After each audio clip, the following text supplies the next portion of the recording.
नमस्कार, मैं हूं दीक्षा और आप देख रहे हैं इंडिया लाइव न्यूज। आइए बढ़ते हैं खबरों की ओर। दतिया कलेक्टर ने जिले के माता पिता और वरिष्ठ नागरिकों से भावनात्मक और महत्वपूर्ण अपील करते हुए कहा है कि यदि उन्हें उनके ही पुत्रों या अन्य परिजनों द्वारा प्रताड़ित किया जा रहा है, घर से निकाल दिया गया है या उनकी संपत्ति पर अवैध रूप से कब्जा कर लिया गया है, तो वे चुप न रहें और अपने कानूनी अधिकारों का उपयोग करें। कलेक्टर ने बताया कि maintenance and welfare of parents and senior citizens act 2007 के तहत माता पिता और वरिष्ठ नागरिक अपने भरण पोषण का दावा कर सकते हैं। यदि किसी संतान ने सेवा और देखभाल का वादा कर माता पिता से संपत्ति अपने नाम कराई हो और बाद में उनकी उपेक्षा या प्रताड़ना की हो, तो कानून में निर्धारित प्रावधानों के अनुसार ऐसे संपत्ति हस्तांतरण को निरस्त कराने की भी व्यवस्था है। उन्होंने स्पष्ट कहा कि किसी भी बुजुर्ग को अन्याय सहने की आवश्यकता नहीं है। ऐसे मामलों में प्रशासन और संबंधित अधिकारी उनकी हर संभव सहायता के लिए उपलब्ध हैं। कलेक्टर ने आम नागरिकों से भी अपील की कि यदि उनके आसपास कोई वरिष्ठ नागरिक इस प्रकार की समस्या का सामना कर रहा हो, तो उसे उसके कानूनी अधिकारों की जानकारी दे और प्रशासन तक पहुंचने में सहयोग करे। कलेक्टर ने कहा कि समय पर मिली सही जानकारी और कानूनी सहायता किसी वरिष्ठ नागरिक के जीवन में बड़ा बदलाव ला सकती है।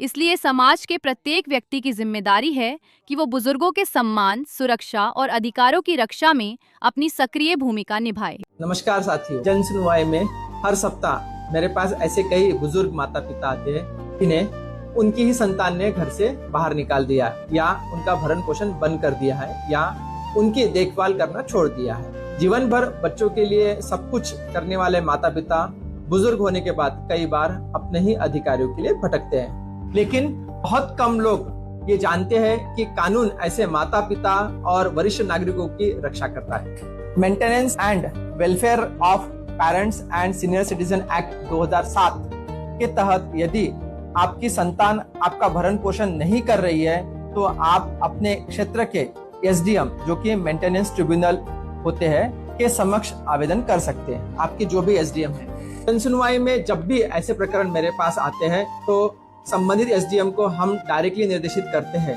और जरूरत पड़ने पे उनको पूरी प्रक्रिया भी बताते हैं, जिससे विधिक सहायता उनको मिल पाए और हर संभव प्रशासन से उनको सहयोग मिल पाए। एसडीएम दोनों पक्षों की सुनवाई कर संतान को माता पिता के भरण पोषण, इलाज, रहने और अन्य खर्चों की व्यवस्था करने का आदेश दे सकते हैं, लेकिन दोनों की सुनवाई करने के पश्चात। यदि किसी माता पिता या वरिष्ठ नागरिक ने इस विश्वास पर अपनी जमीन, मकान या अन्य संपत्ति संतान के नाम कर दी है कि वह फिलहाल खबरों में बस इतना ही। बने रहिए इंडिया लाइव न्यूज के साथ।